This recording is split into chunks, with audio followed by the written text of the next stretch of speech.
Mr. Speaker and members, how must our American soldiers feel to have their commander-in-chief under attack while they are engaged in battle? They have the right to feel betrayed and undermined. Today, we are here in the People's House debating the partisan impeachment of the President of the United States of America, while the Commander-in-Chief is managing a crisis and asking world leaders for support. This is indeed a Republican coup d'etat.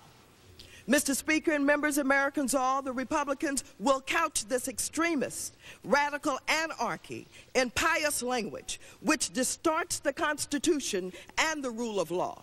Bill and Hillary Clinton are the real targets, and the Republicans are the vehicles being used by the right-wing Christian coalition extremists to direct and control our culture. The rule of law has been violated in denying the president notice of charges, by the abuse of power in the collecting of so-called evidence, and the denial of the presumption of innocence. President Clinton is not guilty of the trumped-up charges presented in these 4 articles of impeachment.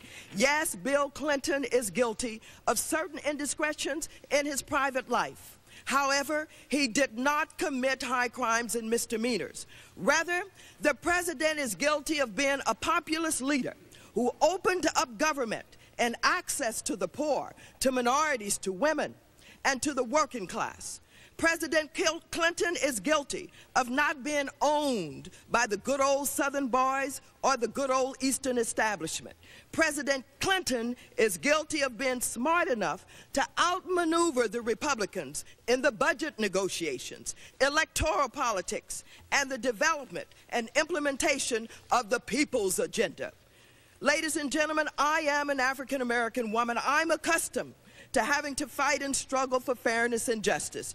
Ken Starr, I know and recognize abuse of power when I see it. You are guilty. However, I am greatly disappointed in the raw, unmasked, unbridled hatred and meanness that drives this impeachment coup d'etat, the unapologetic disregard for the voice of the people.